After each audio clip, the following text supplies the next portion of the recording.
Hey, y'all, welcome in the building. Hey, everybody. Listen, it's Thursday. I can't believe it's Thursday already, but it's Thursday night trending topics, and we got stuff to talk about. Yes, we do. Listen, y'all know if y'all in the building, y'all coming in the building, do the Diva a favor and hit the like button, okay? Hit the like button. I'm glad to see y'all in the building. Happy to see y'all here. The title is called Problematic.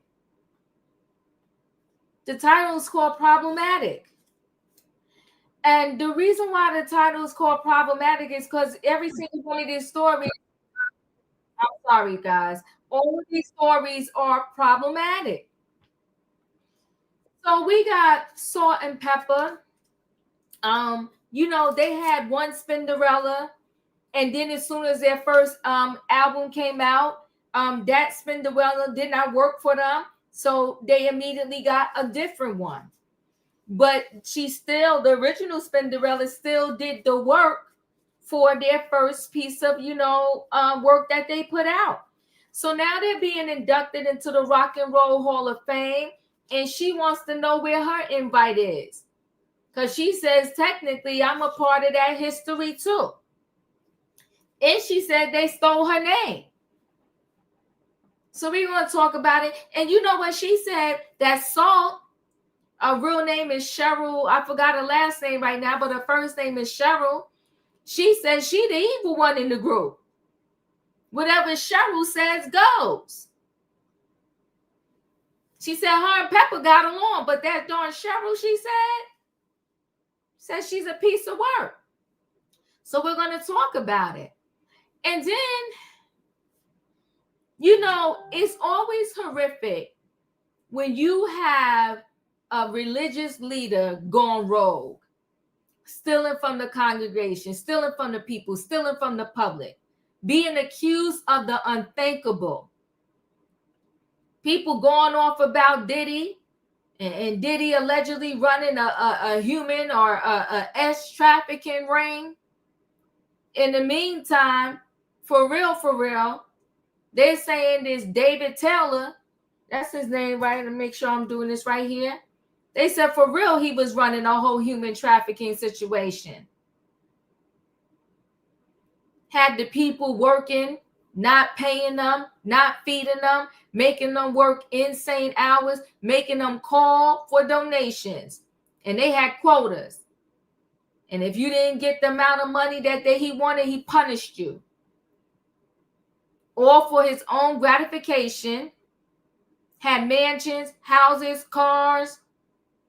And you got people working for you straight starving. But he got arrested. We're going to talk about. Yes, some of these mega churches are off the chain. We can't ignore that fact. Off the chain. But we'll talk about it. Then we got some tennis match drama. I kind of was, I ain't gonna say I was into it, but I watched tennis when it was Serena and Venus. Because they're historical. They made history, point blank, period. They made history. So I was interested in tennis when, they were really playing on a regular basis. But there's this tennis player now. Her name is Townsend. And she beat her opponent. And when she beat her opponent was all up in her feelings. And after, you know how they shake hands at the end? When she shook her hand because Taylor won, her opponent told her, you need to apologize. And she was like, what? Apologize for what? Something about the ball went in the net, and I guess that's normally called the out. I don't know what it is. But she said the ball went in the net, and her opponent wanted her to apologize. And when Taylor said she wasn't going to apologize, she didn't get crazy. She didn't start calling her all kind of names. She wasn't, cursing her out. But she let that girl know, like, I'm not apologizing. Well, the girl said, you don't have no schooling. You're classless. She said all kinds of things to her. All cause, I guess she so-called didn't want to apologize, and she was pissed, really, that she lost the match. You know what these athletes got to learn? Somebody has got to lose. That's the way the game works. One of us will come out this victorious and one of us will lose. If you are the victorious one today, I'm going to congratulate you and go move on. And I'm not going to beat myself up because I didn't win. Today wasn't my day. I'm going to carry on. But these people don't work like that. And she told the girl off. Now the people calling the other girl racist. We're going to talk about it, but the whole situation, no matter how you look at it, is problematic. I see y'all in the building. I appreciate y'all. Thank you to my mods. Holla at my mods, y'all. If you're in the chat, Katrina, I see you modding. I appreciate you. Hey, Charlene, Fancy, Flip. Thank y'all for hanging out with me all the time. I appreciate y'all showing the Diva love. Hit the like button if you're here. But I ain't going to hold y'all up. We might as well get into this because we got a lot of stuff to get into tonight. So y'all know what I need in the chat. I need a what? I need a choo-choo.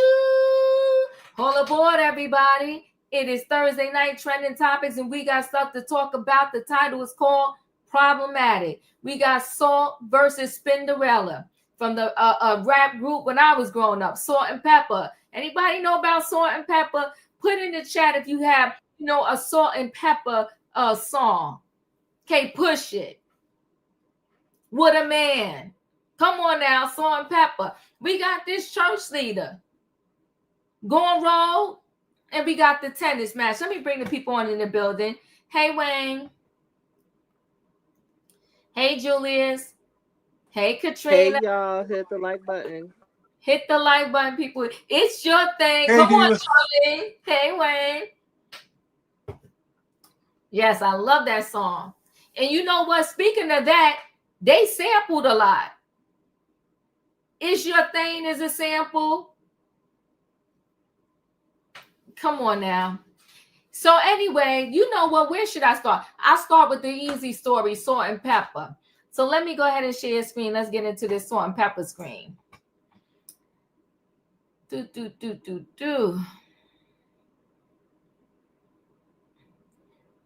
Okay, here it is. So the original Spinderella, Salt and Peppa's trying to block me from Rock Hall. For 30 years. You are part of the Hold first on group. 1 second. She said they've been doing shady business. She said for not 1 year, not 2, but 30. Let's hear her talk. The first group album as Spinderella, it got released, right, and you're on the cover. But then after that, the right, Spinderella that hip hop fans grew on to know took over. So what exactly caused the split? Well, what caused the split was a lot of internal, personal, female catty, jealousy, it's the same thing like I guess like the Supremes, it was a favoritism thing. I mean, Pepper and I were very cool. I don't know, it's been years, but the last time I did see them, her and I have we have a bond. Even though no matter what Salt says, me and Pepper have a bond. She knows, and I know, we know all the things that went down. She didn't want to include me in the movie properly the way it was, they had me like I was, some, round the way girl, flunky or whatever. I don't know. And I know what other people observed it to be like, no, Spin, this is crazy. How she just tried to like throw you to the side like you didn't exist when you did so much for the group. So after that, did you continue to record under the Spinderella name? Absolutely, because Spinderella is my name. That's a whole nother thing. They took my name. Okay, when Herbie didn't give it to me, he might have gave it to Dee Dee, but he didn't give it to me. He took it from me. You feel me? So with that being said, that's a whole nother, entity of this whole situation. What was your reaction when you saw the Pusha video with Dee Dee in it? Because you actually are on that song. I was hot. Wait a minute. I already knew what was gonna come. I was hot, baby. I was on fire. Like what? Oh hell no! I was on fire. When they did Tramp, right? Tramp was the first video that we did, and it was just those two. And I was like, first of all, when they did the Tramp video, They didn't even tell me they were doing the video. That's when I knew the bullshit had already started. They wasn't telling me when they were doing things, or they would give me false times or whatever. Oh, it's going to be at 3 o'clock. And it was actually, and now it's over already. It was, it started at 11 a.m. You know what I'm saying? And when I saw the tramp video, I was like, how could they even do the tramp video without me? That was so crass. I mean, that was the lowest of the low blow. It was, and it was all her. And Pep, I'm like, yo, Pepper, you're not gonna say nothing. And Pepper's like, Spin, I want to say something, but I can't say nothing because she's controlling the group. Without Salt, there's no Pepper, And I understand that part because at the end of the day, even Salt was saying, she was like, I didn't even like Push It. They made us do Push It. That's because you have no knowledge, no real music knowledge. If you did, you would know. That song comes from the song Cars, and Cars was so big back then. In the late 70s, okay? We was roller skating. We was at the parties jamming to it. White groups, black groups. When was the last time you talked to Salt, Cheryl and Peppa, Sandra? When is the last time you've actually spoken to them? I haven't spoken to them in a while. Are we talking years? Yeah, we haven't. Decades? We haven't spoken in years. I've been working with in my projects, and they're doing what they're doing. There's a lot of stuff. I spoke to Herb, and Herbie agrees. He said, "Well, I don't care what they do, no matter what they do. You cannot be negated." He said, come on, you're right there on the album. So there's nothing that people can do, They can't say it's not you. Then you're talking about women empowerment. Oh, we all about, female empowerment and women empowerment. No, you're not showing any type of empowerment. Yeah. Salt and Pepper are currently suing UMG for royalties, for their albums. Do you get royalties from the first album? You can't sue them. You cannot sue them. How can you sue for royalties when you didn't write the lyrics? You did not write the music. And half of the music publishing doesn't belong to you anyway, because for instance, we did I'll Take Your Man. That belongs to Parliament. Flashlight, hello. So whoever owns the publishing to that owns half of that record. Okay, so you cannot sue. You can't sue UMG for something you don't own. It belongs to Herbie Azar, which was a part of Noise in the Attic, was his publishing. So I assume if the Rock Hall, makes everything right, you will be sitting next to Spin and Peppa and not Salt at the ceremony. Listen, I'll be sitting next to her. That's the type of person I am. You know what I'm saying? At the end of the day, this is a business. And that's what I don't understand. Like, okay, a lot of groups are like that. I'm like, hey, you guys have your differences, but that's personal. To your millions of fans out there who made you, who supported you, you brought them something to the forefront. And they was like, okay, we love this. And they're supporting you. How can you let your personal differences get in the way of that? So, baby. Salt and Pepper upcoming induction into the Rock and Roll Hall of Fame for musical influence is missing an RSVP, according to the group's original DJ Spinderella.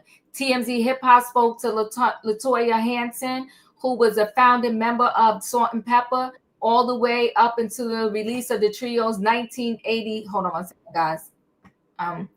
All the way up into the trio's 1986 debut album, Hot, Cool, and Vicious. You can see her on the cover art.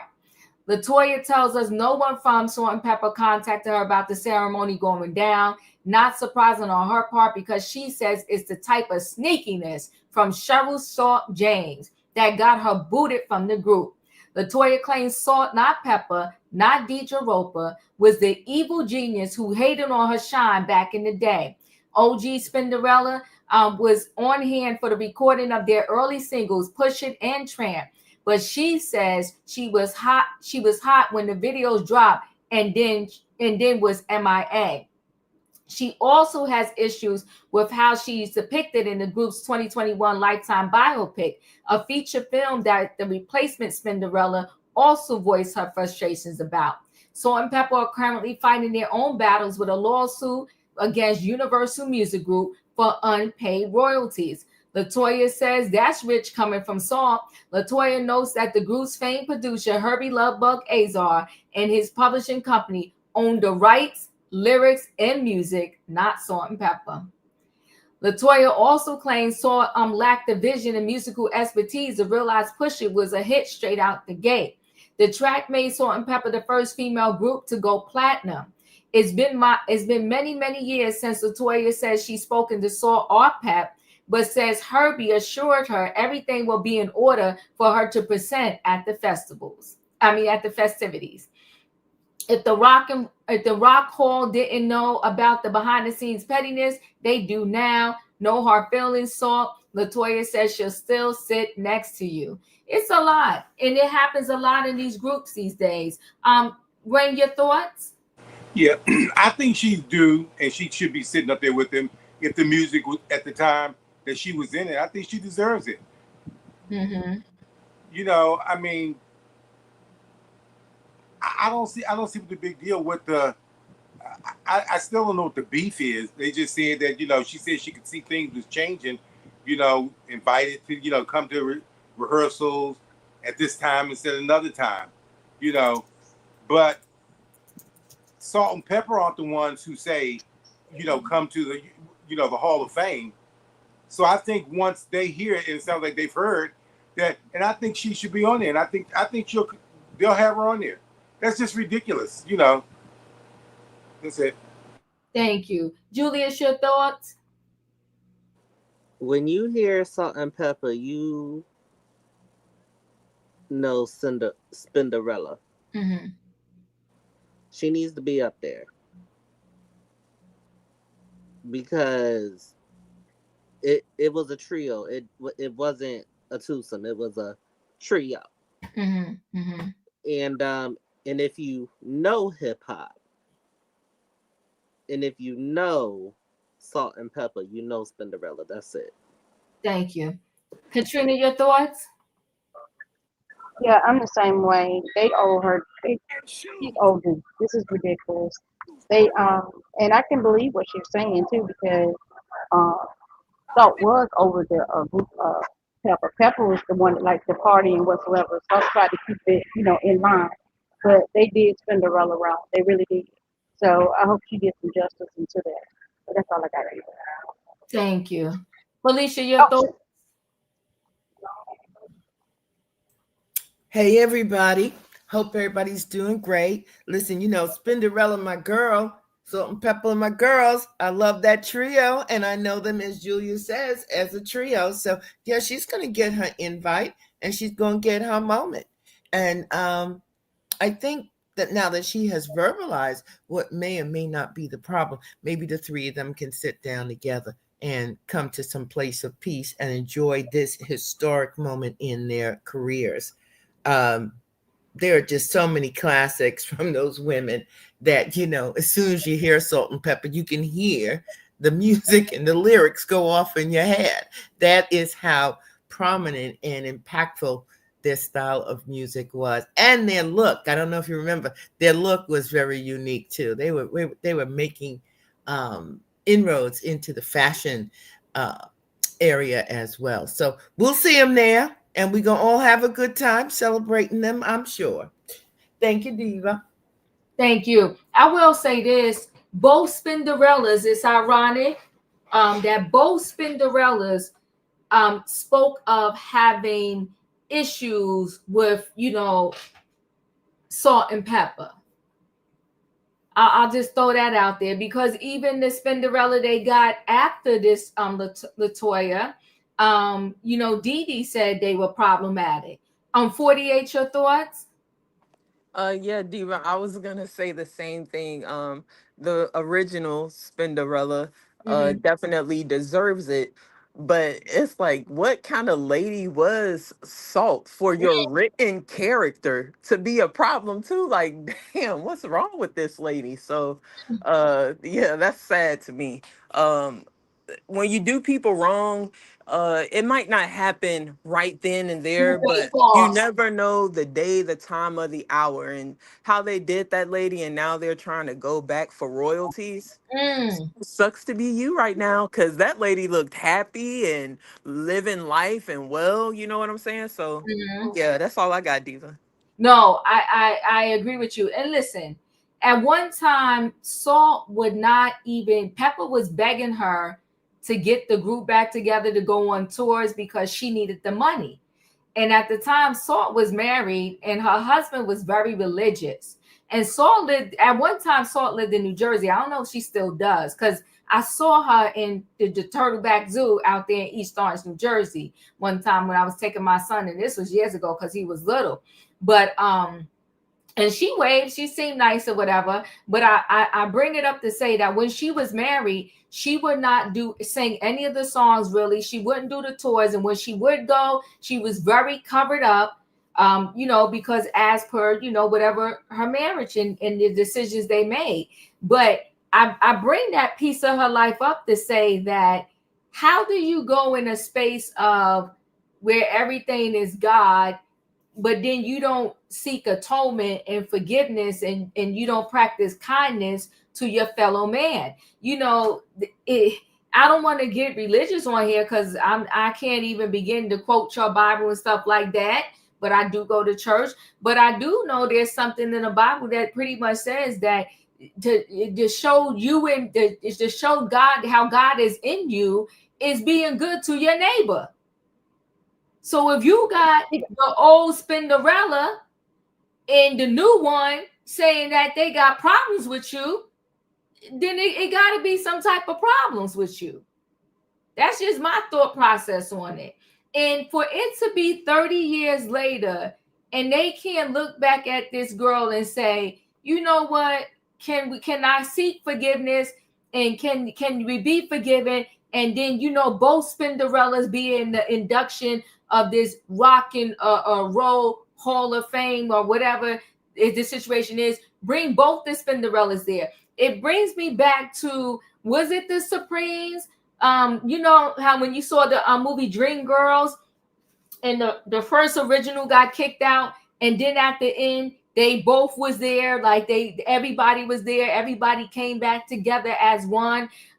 That's the moment I think this Salt and Peppa situation has to have, because she said I wasn't even.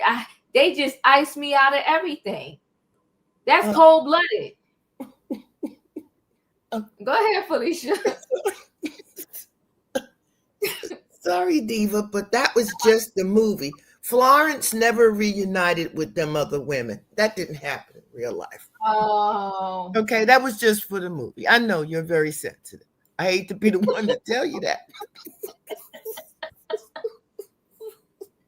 But no. There was no reuniting from Florence's end. Okay, and remember, she passed away very young, and she left. She had twin daughters, and she had to leave. Yeah. I'll tell you later on. I'll give you the backstory. All right, give me the backstory, because now I'm devastated, because I thought it was a come to Jesus moment. But you said no, it was not. Okay. Well, either way, it did happen. It happened in a movie. Make a movie moment, and all of y'all come back together. Okay. Because this girl, and you know what? I like the way she spoke. She wasn't speaking. She was like, I'll sit next to her. Because she said it's business at the end of the day. And she seemed like she know business, because she had to let that sister know, you didn't write the lyrics. You don't own the music. We sample the music. So how could you get royalties from something that you never even really owned, wrote, or did? She better educate the people. Listen. I think she was, the reason why she didn't want to go back on the road was because she said that she was anorexic. And saying that she had to deal with that, and I think that's when she became so religious, if I'm not mistaken, because they used to have a show But I yeah, saw this show too. yeah, I think it's what you said, girl. All righty. Okay. So let me go ahead and sort to the original Spinderella. I hear you. I feel you. And I hope that when this thing happens, you're in the building, like Herbie said. Now this don't do that way. Wait, don't do that. Don't do that. Don't do that. Wait, don't do that. I thought it really happened, okay? Right. But listen, what was I gonna say? I hope she's in the building. That's all I gotta say. All right, so let me go ahead and roll into the next story. We might as well let me do this tennis match because I have a lot of information on this church leader one. So I'm gonna go ahead and do this tennis match one. Let's get into that. Let's share. Okay, this is the first thing I want to show. And you're upset about that, saying I have no education and no class. I don't really take that personally because I know that it's so far from the truth. Tennis stars Taylor Townsend and Jelena Ostapenko are speaking out on that tense exchange after their U.S. Open match on August 27th. Despite the pair initially shaking hands, camera footage shows them in what appears to be an argument on the court after Jelena reportedly told Taylor she should apologize for a shot that clipped the top of the net, but stayed in play, referred to as a net cord. Following the heated discussion, Taylor was captured walking over to the stands and hyping up the crowd as she celebrates her win. Following the spat, the number 1 ranked doubles player spoke to reporters at the post-match press conference and revealed if there was any previous history between her and Jelena. No, there's never been any history. I mean, I don't know how she feels about me, but there's no, beef on my side. She told me that I have no education, no class, and to see what happens if we play each other outside of the U.S. And I said, I'm excited, bring it. I'm never been the one to back down from anything like that. She then explained where she thinks the confrontation came from. I chalk that up to competition. I chalk it up to, being upset and, she pulled out all the stops to try and break the momentum. And, sometimes people do that, but it is what it is.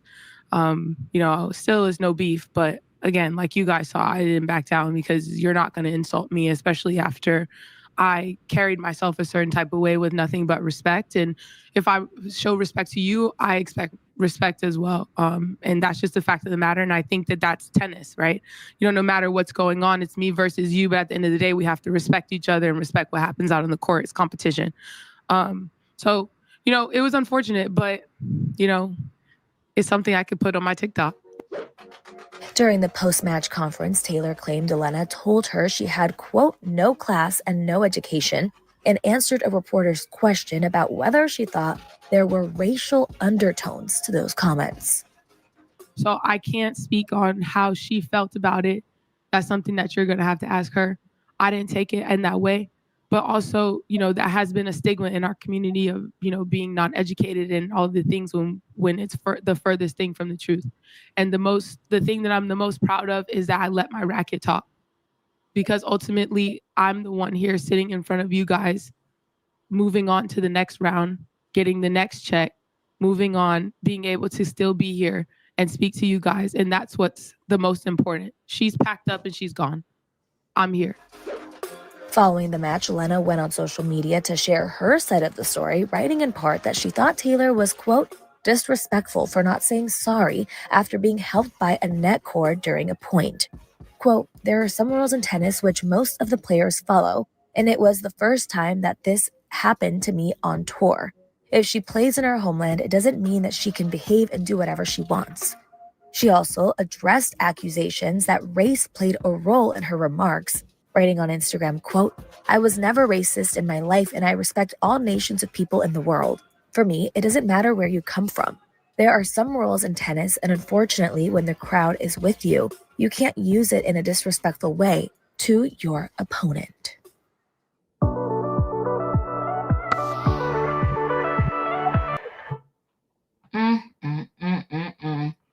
let me see. Hold on one second. I just want to I want to get one more thing in here. Okay. So tennis stars Townsend and Jelena Ostapenko get into a fiery post-match spat at the U.S. Open. I expect respect. Okay. So Taylor Townsend may have worn flames on her outfit for the U.S. Open second round match against Jelena, but the 29-year-old probably wasn't expecting them to come to life following her win.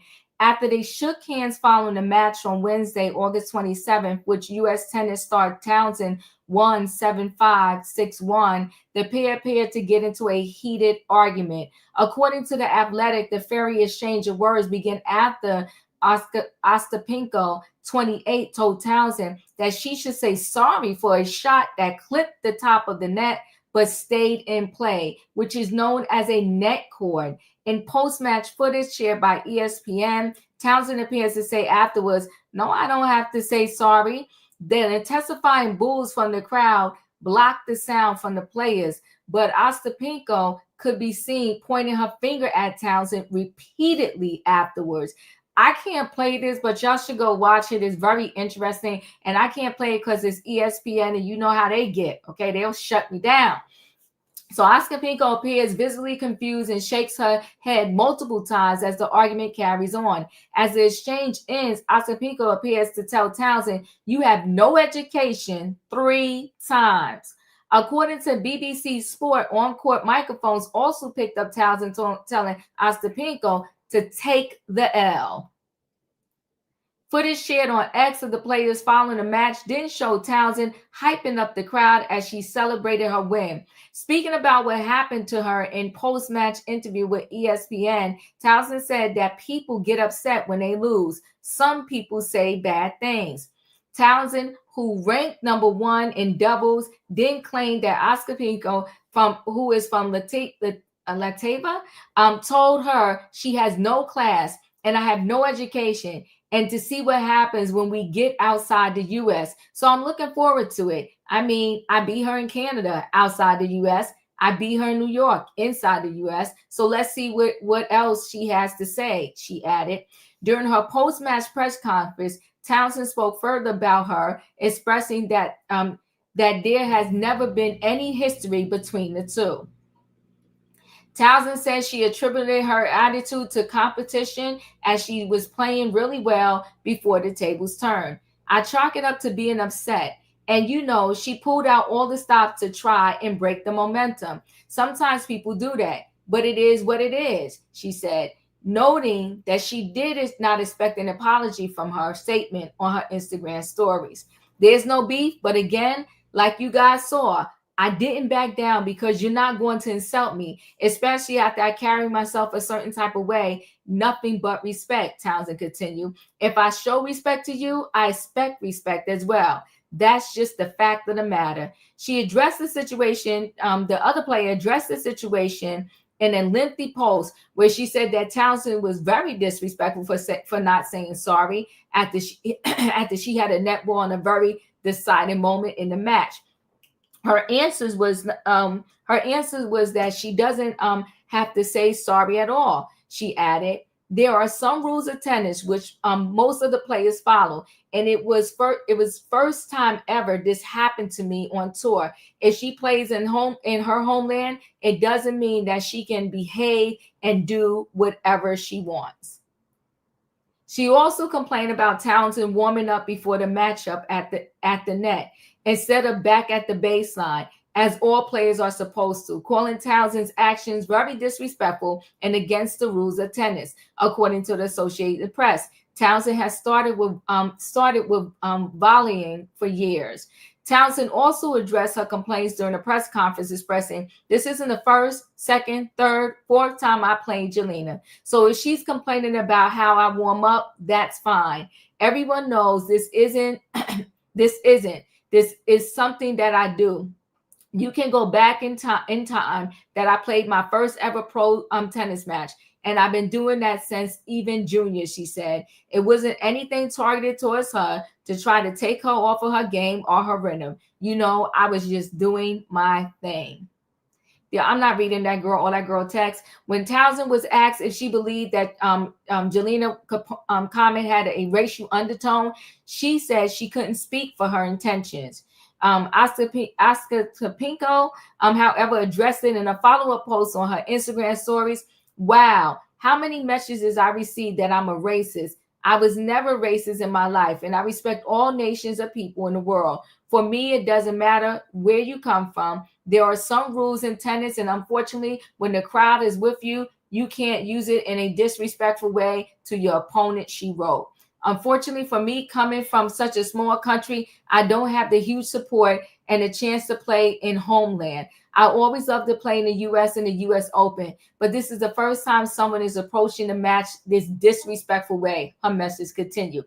Townsend is next set to play 18-year-old Russian tennis star Marara in her third round match on Friday. This girl and this thing would be disrespectful is just such a hot mess.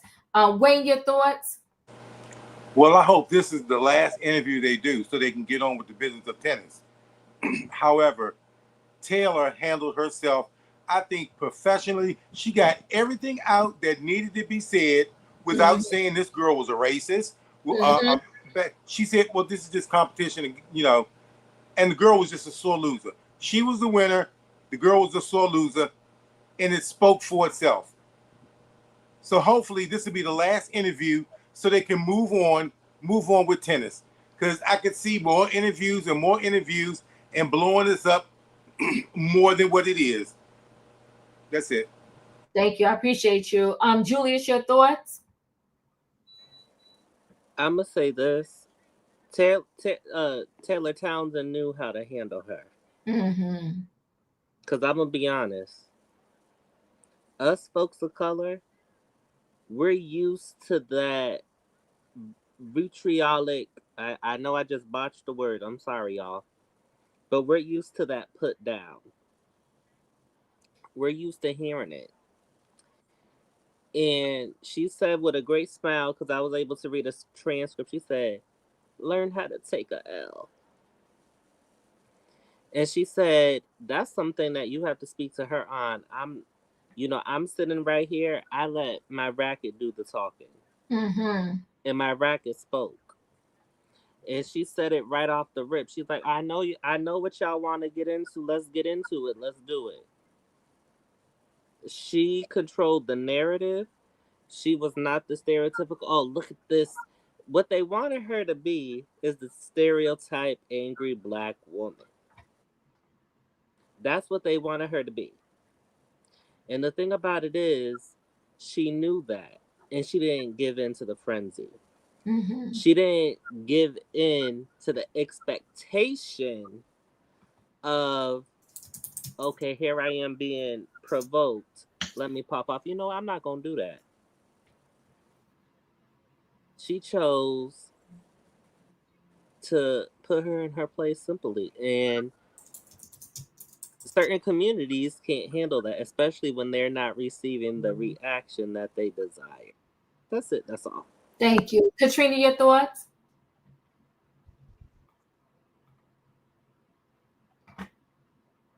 Katrina, are you there? All right, I'll jump over Katrina. Go ahead, Katrina. You there? Okay, I can't hear Katrina. Felicia, go ahead. Thank you, Diva. You know, the thing about women in sports historically has been contentious. And when we look at women in tennis, we're coming up on 100 years now of women going after women in this particular arena of sportsmanship, if you may say. So I'm not surprised that Jelena, you know, not only did she engage to create conflict. She did it right in front of the judge. I'm like, well, I guess you do what you want these days, because I have a real issue with everybody all into their feelings. So here we have it in an after of a tennis match where you got your ass whipped, where you all in your feelings, and you don't care if you're in front of the judge, you don't care if you're in front of the fans and the crowd. You're going to attempt to embarrass your opponent because they showed you how to play the game. And I really thought Taylor was just spot on, like Julia said, when she says, no, she's not here anymore. So, and I'm on to the next round and on to the next check. And that's what it's about. And I think many on the panel and many in the chat will know I'm always about the economics. Don't lose sight of it. Don't get caught up in your feelings and have people have you out here losing the bag, leaving money on the table, dropping a purse. No, no. Hold on to the money. This is why you're here. I appreciate that you love what you do, but you're also here to be compensated for your work and your time. And Miss Jelena has to leave. I don't know where she's from. She says she wants to see her outside and on site. Now, we know what that means in the Black community. You start talking about you want to see me on site, then we got a whole different conversation. And I'll get back to you after I finish winning whatever I'm going to win here. And then we could talk about it. Because I think this chick thinks she's OG. I think she thinks she's a gangster. But she got checked today. You're not a gangster. You're not all that. Okay. And no, nobody's going to apologize because the shot went through, what they call it, a net something, and it hung on the net and then it went over. Well, she should have been ready. And what do they also say? Be ready so you ain't got to get ready. See you, Jelena. You lost. Bye. That's it, point blank in a period. She killed me how she just kept saying, you need to apologize. And she says she knows the rules of tennis. No, they have what do you call it? I don't want to call it a referee, but they have people watching, making the calls. So I'm supposed to make a call on myself? Girl, go sit down somewhere. No, but Diva, did you realize she was saying all that right in front of the judge? The judge is sitting up there hearing her call him or her out for being a failure. So This is why I said this chick really thinks she's gangster. They're going to check it though, because she's telling people, I'll see you on site. She'll see her again. Okay. Yeah. And maybe she'll have to retire next time because she took a bad loss. That second round, she got her ass handed to her. Whew. Katrina, your thoughts? Yeah, Diva, I'm with everybody on the panel. This girl handled herself like a true competitor that she is. She wasn't up there being loud and boisterous and saying all different types of things. She said what she said, and respect is given. Respect is earned, is not given. And she handled it the right way. And they, like Julia said, they always want to say that we're the angry Black people. But this girl handled it the right way. She didn't get nasty. She didn't get all loud. What she said was, my racket speak for me. And that's all she needed to say, because that was pass, serve, and whatever they call in tennis, knockout. Well, not knockout, whatever they call in tennis. But she did it all. And I'm proud of that girl. And I hope she go way farther than where she's going. But that's all I got. Thank you. 48, your thoughts? Okay. Can you hear me, Diva? Yes. Okay. So I also agree with everybody on the panel that she did great in her response. But I think all Black America heard is, I'm Black, y'all. I'm Black, y'all. I'm blackity black to black, y'all. That's all I got. Okay. All right. Yes. Thank you, Flip. Don't cheat the Diva, people. Hit the like button. We're going to roll into this last story. And this last story is about this pastor who was arrested along with his cohort for human trafficking, duping people out of $50 million. $50 million. For his own gratification, had mansion, has cars, had everything, and then had the people working a hotline to call to get donations for people. They had quotas they had to meet, and then he wasn't feeding them. This thing is so multi-layered. I have the actual paperwork. It's the United States versus him and his cohort. First, I'll show, because there's so much information. First, I'll show one news clipping, and then I'll go into the actual paperwork. We got stuff to see here. Let me show you this one, but I got a lot of info to share with y'all. They're saying that this forced labor operation resulted in at least $50 million in donations since 2014. And all of that money helped pay for David Taylor and Michelle Brannan's extravagant lifestyle. Brannan went before a federal judge in Tampa today following her arrest earlier. 8 on Your Side investigator Brittany Muller continues our team coverage live tonight. Stacey and Keith, good evening. David Taylor and Michelle Brannan are accused of using religious beliefs to prey on their victims for their own personal financial gain. Court records show they used the funds to purchase several Mercedes and Bentleys, a Rolls Royce, a boat, 5 ATVs and jet skis, as well as $10,000 worth of seafood, plus this home in Avila worth more than $9 million. You're looking at 2 FBI raids in 2 states, North Carolina and Florida, that investigators say led to the arrest of 2 self-professed religious leaders and their connection to the Kingdom of God Global Church. Federal investigators say David Taylor, who refers to himself as Apostle and Jesus' best friend, and his second in command, Michelle Brannan, lured people in nationwide with promises to fulfill their spiritual hunger and work as unpaid phone solicitors at call centers to serve as Taylor's arm bearers in Michigan, Missouri, Texas, and even here in Florida, including Tampa and Ocala. On Wednesday, Taylor was arrested in Durham, North Carolina, while Brannan in Tampa. This indictment filed in July shows since 2013, their victims were required to make a specific number of calls or raise a specific dollar amount. And if they did not meet their quota, there were consequences, physical violence, and psychological abuse. In one case, court records show Brannan texted 7 of the top closers, "Need to go in the garage in Tampa now. Also, I want food taken away." The indictment reveals that this forced labor scheme resulted in at least $50 million in donations since 2014, which Taylor and Brannan said would be spent on supporting victims of human trafficking, all while they are now accused of committing that crime. Michelle Brannan did not have an attorney present, so the hearing has been rescheduled for Thursday at 2:30 to allow her time to retain counsel. Brannan and Taylor will eventually be extradited to Michigan, where the case was initially filed. I'm Brittany Muller, 8 on Your Side. All right, that's one clipping there. Let me show, let me get into, hold on one second.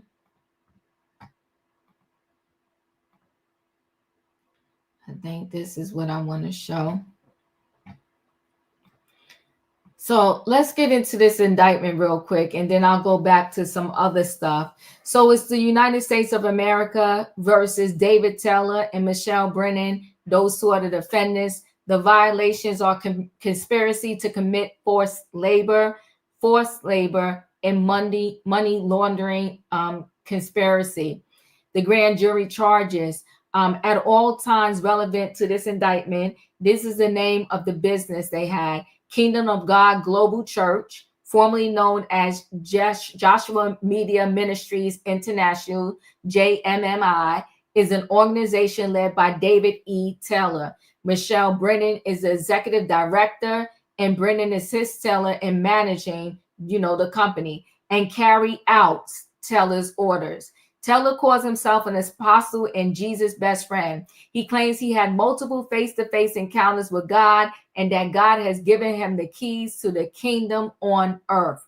Taylor established his first organized call center at 20320 Superior Road in Taylor, Michigan. The purpose of the call centers was to use phone solicitors to raise money from donors, purportedly to support the operations and ministry of KOGGC. Taylor has since opened and operated call centers in other locations in the United States, including Missouri, Florida, and Texas.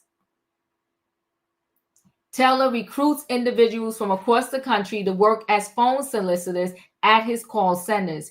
Each day, his call center workers are instructed to make a specific number of calls or raise a specific dollar amount. Call center workers are unpaid. KOGGC received millions of dollars in donations each year. Teller uses those donations to support an extravagant personal lifestyle, including a series of residences, airline tickets, personal vehicles, and luxury goods.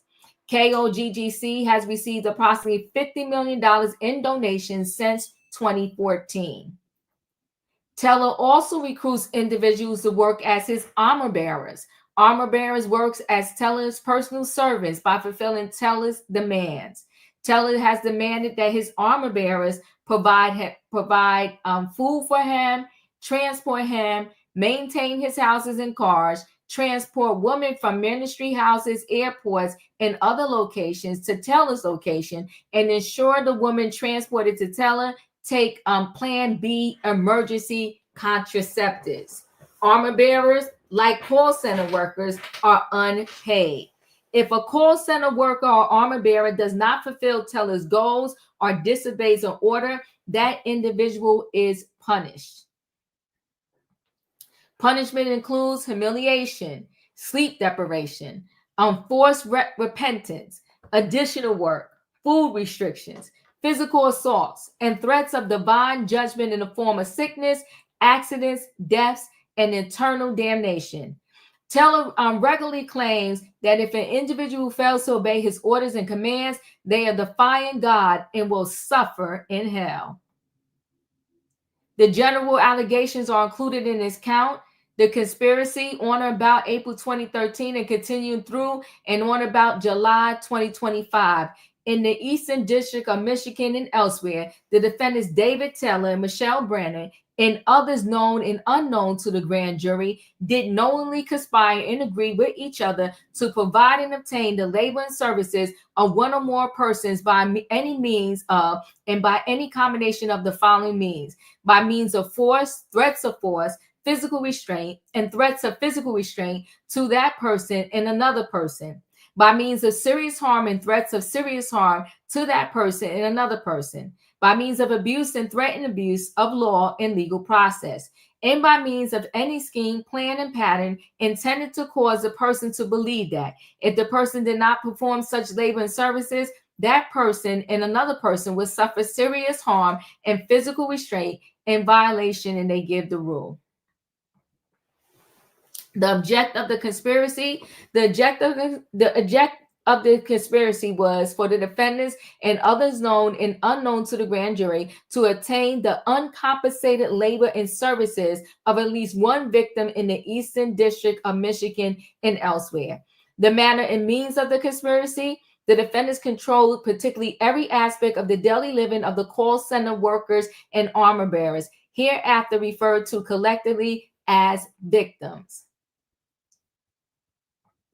Teller created rules to control the victims, and Brennan enforced Teller rules. Teller and Brennan demanded the victims cut off any family or friends that questioned Teller on the righteousness of the organization. Teller and Brennan demanded that full-time staff get off any outside employment. Victims slept in the call center facility or in the ministry house. The call centers and ministry properties were located at the following addresses. And that's all the places where they had, address and was running a call center. So that's 1, 2, 3, 4, 5, 6, 7, 8, 9 different locations.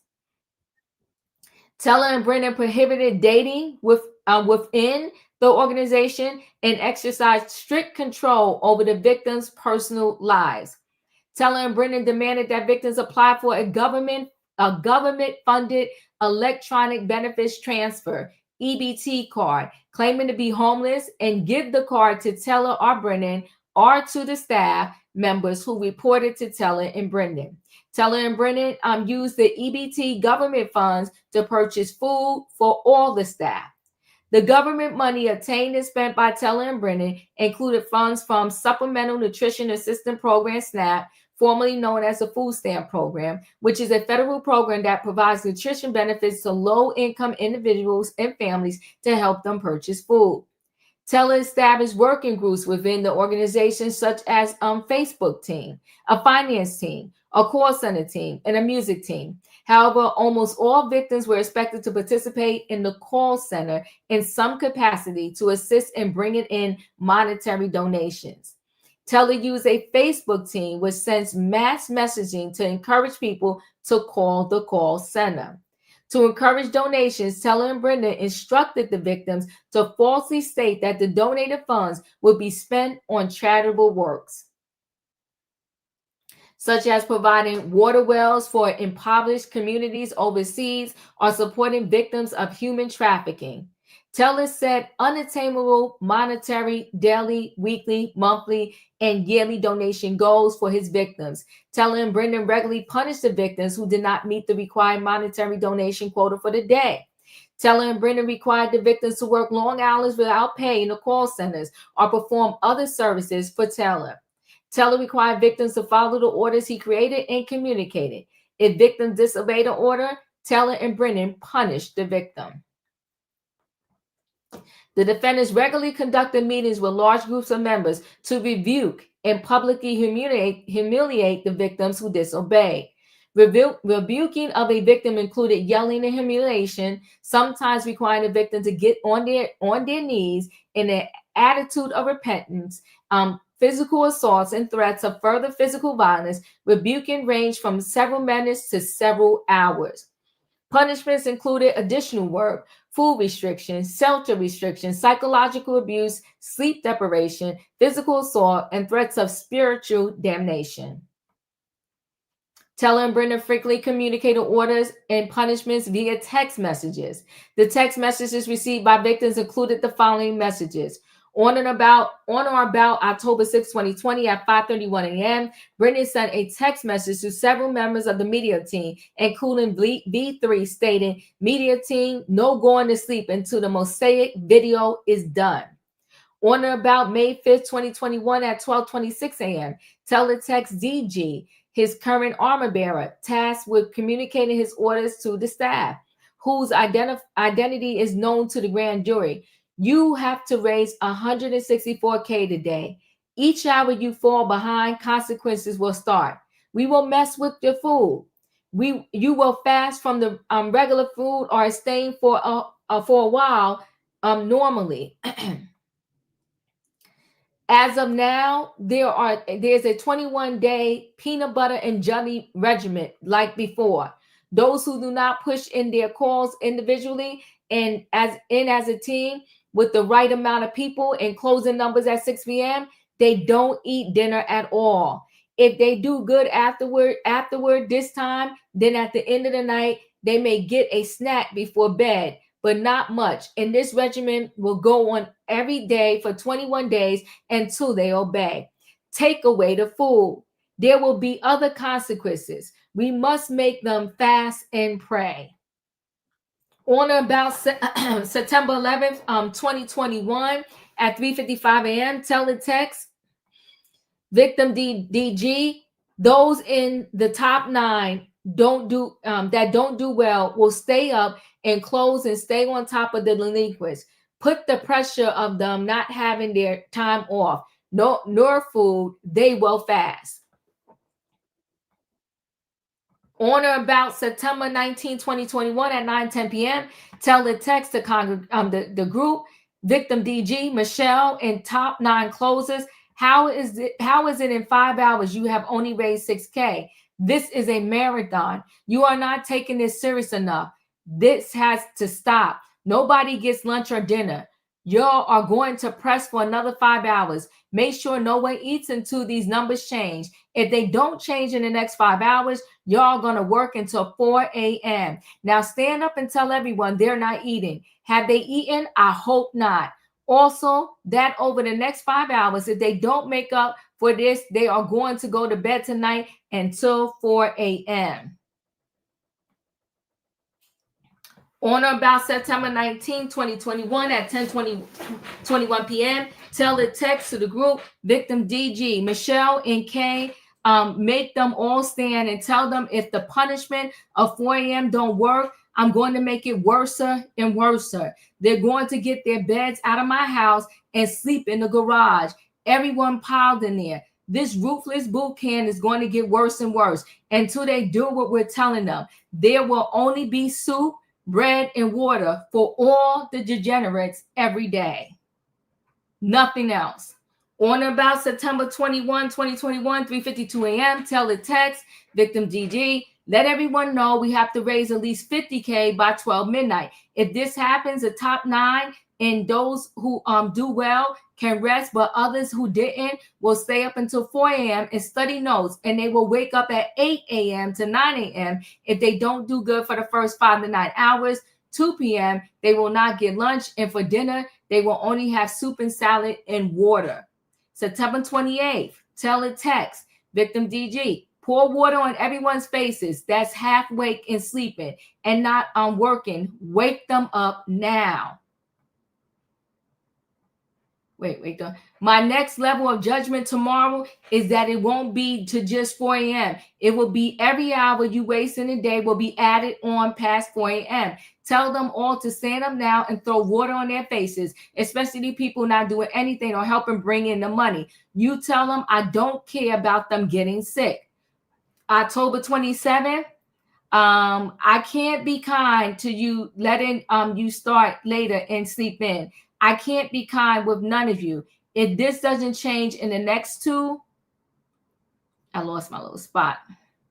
In the next 2 hours, you're all working until 4 a.m. and then getting up at 8 a.m. in the morning to start again. None of you, including top closers, will not be able to get away with not working and raising the money we need, meeting our goal when we are in dire push. Now, I don't care if you're tired. You've crossed the line. You're going to work all night and getting up in the morning. I want all the names of those who are not helping with the push, are doing their work, are showing change. Now they're going to go to the homeless shelter.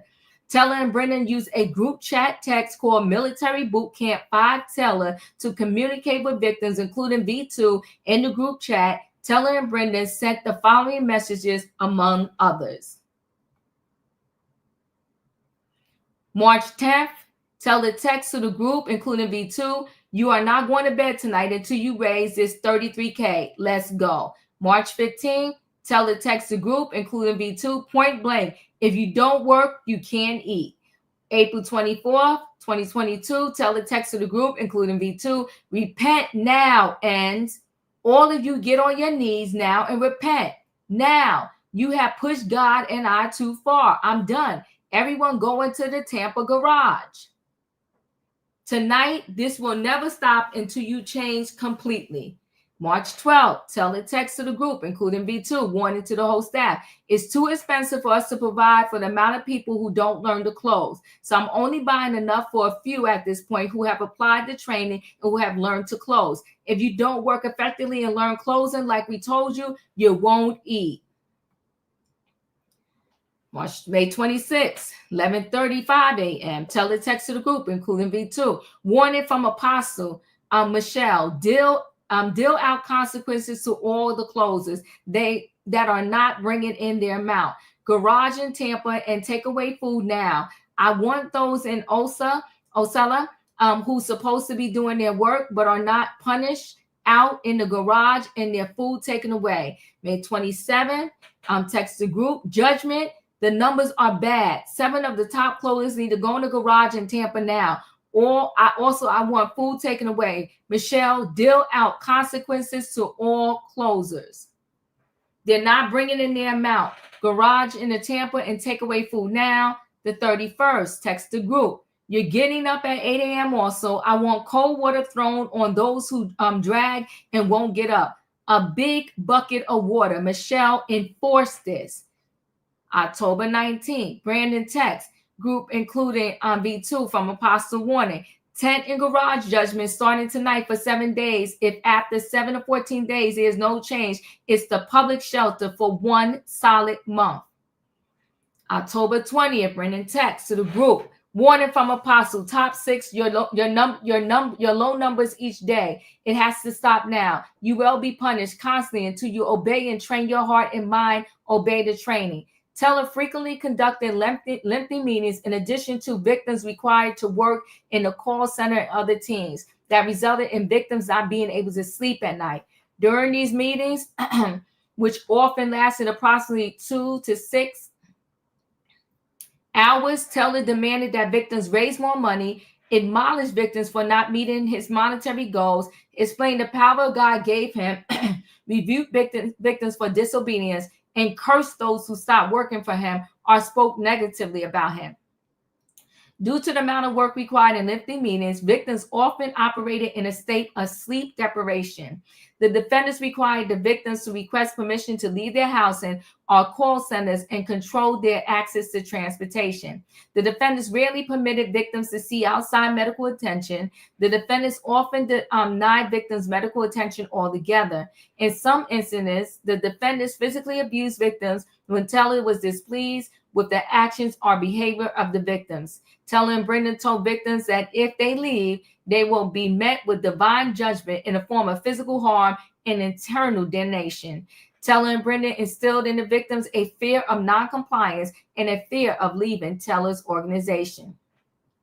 The general allegations in paragraph 17 of 48 are included in this count, beginning on about the dates below and continuing through on about corresponding dates are indicated below. The Eastern District, they're going through now some of the things they right, all the charges that they did, the forced labor and who is on.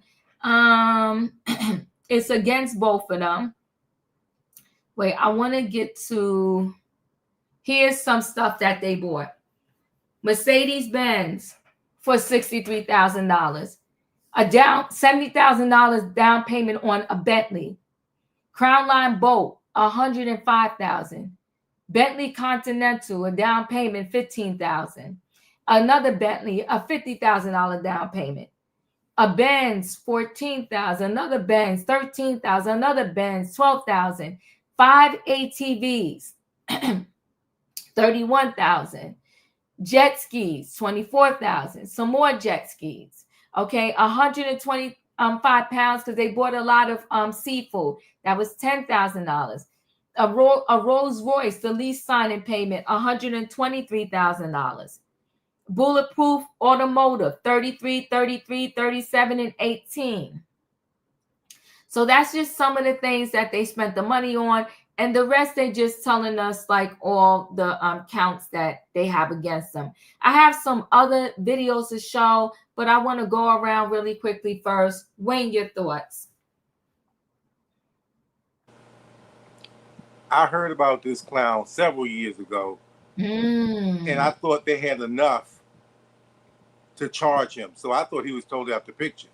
Oh. I had no idea he was this bad and this going on. You know, there's a special place for him in Tampa, besides their house. Fancy knows it's called the Hillsborough River. This man is pathetic. He wanted the people to raise the money, and they don't even have strength. I mean, deprived of food, deprived of sleep. I hope this man, you know, I do believe, you know, like not throwing people away. But they need to put him as far under the jail as they can. This is the most disgusting human being I heard of since Jim Jones. He's disgusting. He's a liar. The truth ain't in him. He doesn't deserve to be even have feet in any kind of religious building. This man is sick. He needs to be put away for life and let God judge him. I appreciate you. Thank you, Wayne. Julius, your thoughts? Lock the man up. Lock them up. That's it. Thank you. 48, your thoughts? You know, it's really sad that people prey on people's like weaknesses or downfall. When I was 17 years old, I almost got caught up in a cult, but literally you have to escape. Literally. So I don't want people to think like why they just didn't leave. You know, I literally had to escape. You know, so I really feel bad for those people that are there that were getting abused, and you would have to actually like be into some kind of religious organization that's really strict and like tries to isolate you from your family and threatens you with isolation from your family, help or anything. Um, you would just have to experience it. And I hope that those people get all of the mental help that they need, because they definitely need it, and it's not a weak thing um, that they're going through. It's nothing weak about them, and anybody that feels trapped right now in any situation, there's nothing weak about you. You just have to figure out a safe way to get away, and when that opportunity happens, then just take it. I hope that both of them, him and that lady, get everything that they deserve. Everything. And with this guy that we have for president, I'm just hoping that he goes for people like that too. It makes you also think about when they say about the food stamp thing. They were taking advantage of everything they could, from the people to the government. You taking these people food and then refusing to give them the food that the state that they're in approved them for. It's crazy damn work to me. That's all I got, Diva. Yeah, unbelievable. Katrina, your thoughts? I said the other day when God kicked Lucifer out the heaven, he didn't kick him down by himself. He also brought some fallen angels with him. And I get so tired of these people using the verse of the Bible for their benefit, because when Jesus preached, he didn't ask for money. He said give free, live free. What he did was that he had them walk around with money change, little money bags on them, but he didn't keep it. He gave it to the poor, which is mean titans. When you paying titans, when the people are getting money for this. But basically back in the day when he was walking around, tithing means that you bringing in fruit, vegetables, meat, anything that's going to help the poor. He never took from the poor. The only thing he did was help the poor. And this man right here, that's not even a cult. That's a concentration camp what he was running. That's what POWs, that's how POWs get treated when they get captured. This man gonna bust hell. This man gonna bust, I ain't gonna say that word, wide open. He's a walking demon, and that lady. You got these people in there. And, like 48 said, people can get caught up in cults and stuff like this. I just want to know what the ages was these people. I mean, you pouring cold water in my face. This is, how old were these people that he was doing this to? And you wasn't getting no benefit up out of it. They was working y'all like complete slaves. And if you didn't do what you wanted, they told you to do, you get throw water in your face. You don't eat. You don't get the soup and the little salad. This is ridiculous. And I want to know who finally turned them in. Who got the strength to turn them in? Because they should have been off the streets, because this is ridiculous. This is how you treat people in concentration camps. They've been watching him for a long time. Well, they should have been got him. He should not. That's who should have been wearing the shackles. He should be in the shackles. He should be in the shackles, and I don't even want him in prison. They need to just go on what Wayne said, because why he get to be in prison and eat when these people was at this church and whatever this cult, they couldn't even eat. These people just irritates the heck out of me. Don't play with my Bible. Don't play with my God, because God, you did not see God's face, and you was doing this type of stuff right there. I don't know what face you seen, but it wasn't my God. All I can say is whatever happened to him need to happen to him. He don't even need a court date. That's all I got. The amount he spent on clothes was ridiculous. He spent thousands and thousands of dollars of clothes. You know, when they say his Louis Vuitton bill was $6,000, I mean, $6,000 in Louis Vuitton is not a lot, but he was just, oh my God, this man. Felicia, your thoughts? Okay. So I've got questions on the legal end. Why weren't these people charged with RICO? Oh, come on now. You better talk now. Talk. I'm very confused. So the whole thing with RICO is, we had those 35 charges, right? Mm-hmm. That come under that umbrella. And then there has to be some organization. Mm-hmm. So he got organization. We cold calling. We got 6-7 states. We got people who are on the ground in these places, and they're doing the bidding of the pastor and Michelle, right? Okay. So that's organization, and there has to be a benefit. So in the beginning, you spoke about a home that was acquired, a couple cars that were acquired, right? And so there is the benefit. Now, as some of the panelists mentioned, they use government funding to support their crimes. Yes. Mm-hmm. So they lied to the government. We know they lied. It's written in this indictment, and we know they had to lie for them to get someone who came in there. It sounds to me like they were coming under the guise of a homeless shelter or halfway house or something, and they would take their benefit money. They would confiscate their card. Everyone who knows anything about any of these programs, you're not supposed to give out your code. You're not supposed to give out your password. But these people took your stuff, and they're now claiming they're pooling it together to feed people, but not you and the people working. Somebody must be else. So I didn't hear anything about any RICO. I didn't hear anything about them being denied bail. Are they out on bail, Wayne? Where are these people? No, they're not out on bail. So they were denied bail. Are they not? When they get extradited, let's see if they get denied bail. So I can't remember all of the things that came under RICO, but I know it has something to do with mail fraud, forced labor. Remember, because Dawn said she was forced labor, child. They had her up there singing 3-4 songs at 4 a.m. So these folks said they were getting nasty texts saying you got to get up, get out there, and if things don't go well, you got to go sleep in the garage, all of you on top of each other. So in my memory, there's at least 6 or 7 charges under RICO that these folks should have been charged with, and they were not.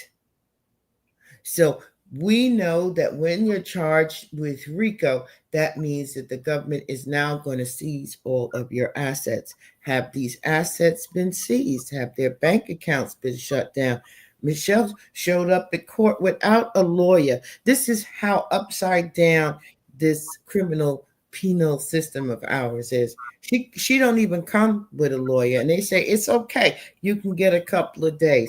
Well, they told Keefe D, you knew that coming in. You needed a lawyer. So, I bring this back because, listen, all of us on this panel and pretty much 99% of the chat, we have all caught up and understand that this criminal system is effed up, okay? And there is no balance. And yes, when we're talking about this one should be under the jail and never get a trial and blah, blah, blah, blah, blah. But then we hear something like this. And I say, well, I'll stand with Wayne. I believe life in jail without parole if found guilty. I believe in that. Yes, I do. But when we get into our emotions and we're sending people off without due process up under the jail, they need to die. They're a monster. Not once did I hear anybody that Diva played the piece say, these are monsters. I didn't hear it. Yet you better talk. You better talk. They are. And I didn't hear it. I didn't see it in this chat. And I want people to remember the language we use for one another. For one another. Yet I don't have to look at these people. I don't have to know what they look like. I can tell by the language. Oh, he a pastor. Satan, no scripture. go into the Bible. He was present at a couple of meetings. But this pastor, this woman, in my opinion, from that indictment, are monsters. And they need to be treated as such. Amen. I did say that, Felicia. Amen. I know you did, and I appreciate it. All right, so let me just show something else. Hold on one second. And they got text messages where, you know, not for nothing, because we got to talk, right? In the Diddy trial, they had a whole bunch of sex tapes where nobody was getting the drugs shoved down their throat and none of that. They got text messages talking about don't feed them, make them sleep in the garage, tell them they're going to starve, repent, get on your knees. Eternal damnation. Come on now, Wayne. Charges not only for human trafficking, but also for money laundering and forced labor. She is expected in the federal courthouse here in downtown Tampa at 2:30 this afternoon.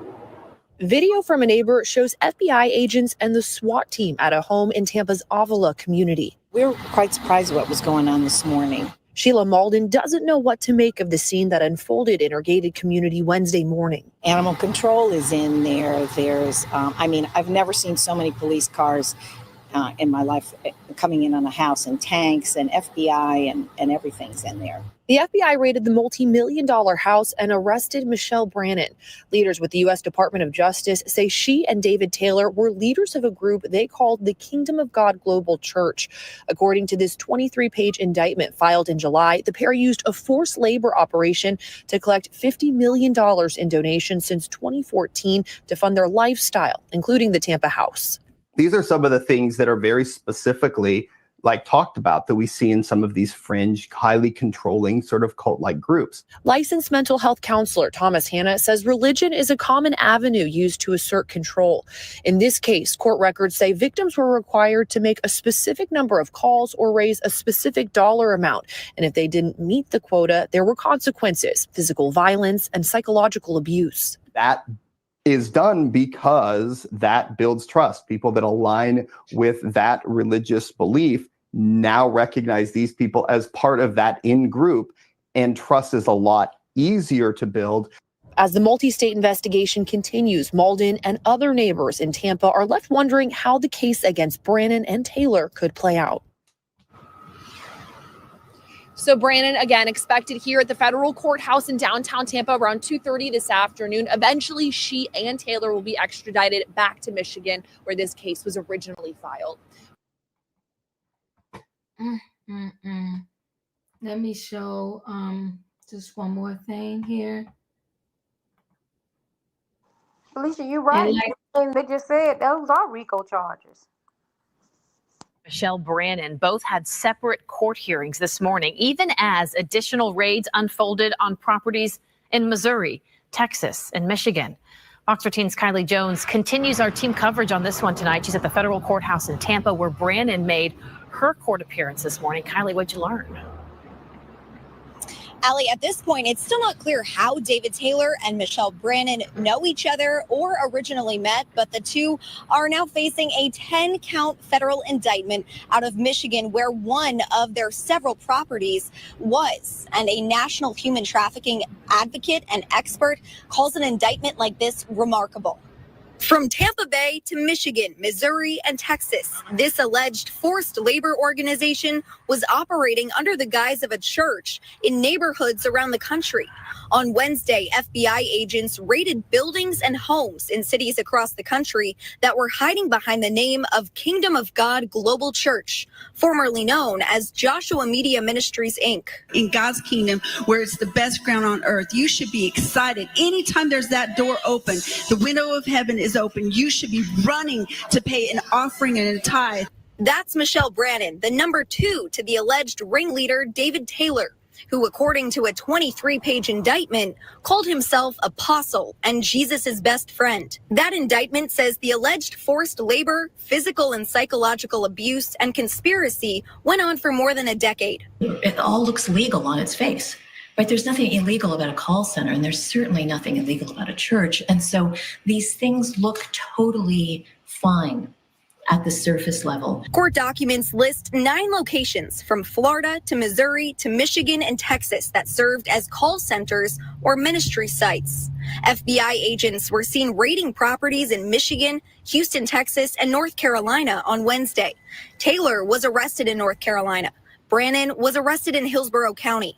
She appeared in federal court in Tampa Wednesday afternoon. The pair is facing several charges, including forced labor and money laundering. In paragraph 11, a very cryptic reference to women being required to use emergency contraceptives. And that's an indication to me that this indictment may not be complete. Human trafficking experts say there are many layers to these allegations. In one case, the feds say the pair told victims at the call center to tell prospective donors that money would go to charity, even supporting victims of human trafficking. The only way that cases like this come to light, the only way that cases like this can ever be indicted is if someone escapes. The indictment lists 8 victims, but experts say there could be many more. And Brannon was escorted into a courtroom at the federal courthouse behind me this afternoon, handcuffed and shackled. The judge asked her where her attorney was and if she had an attorney. Brannon told the judge she had 2 private attorneys who had been working with them out of St. Louis and Oklahoma. But she then told the judge she hadn't heard from either of them and hadn't been able to get in touch with them. The judge said the phone numbers that were provided didn't work. So it's not clear at this point if Brannon does in fact have representation right now. The judge continued her hearing to tomorrow afternoon. And in the meantime, she is expected to find an attorney locally. Just shocking, and still so many questions. I'm sure this is far from over. All right, Kylie, thank you. Now, I'm going to show you the group that first blew the whistle on them. So this Trinity Foundation, it's the televangelist David Taylor, finally, they said, arrested. So David Taylor, a self-proclaimed prophet and faith healer on the Word Network, has finally been arrested for an elaborate human trafficking and money laundering scheme. Why say finally? Taylor's abusive and deceptive tactics can be tracked back at least 2 decades. Beginning 7 years ago, Trinity Foundation sent reports about David E. Taylor to the IRS Exemption Organization Division. Our first report was delivered in 2018 when we recommended Taylor's organizations lose their tax-exempt status, and again in 2019 in a report titled Recommendation to File Criminal Charges Against David E. Taylor and Revoke the Tax-Exempt Status of 3 organizations: Joshua Media Ministries, Inc., JMMI, Kingdom of God Global Church, and the Kingdom Family Church. A 10-count indictment was filed July 23, 2025 in Michigan U.S. District Court, charging Taylor and his executive director, Michelle Brannon, Taylor's enforcer, with conspiracy to commit forced labor and money laundering conspiracy. I'm not going to go through the rest because it's all stuff I already told y'all. But what's interesting here, unlike the Diddy trial, just giving y'all comparison, they have a co-conspirator that was actually arrested. Diddy was charged with RICO, and nobody else was part of them being arrested. Here, he has a co-conspirator, which they clearly call his enforcer.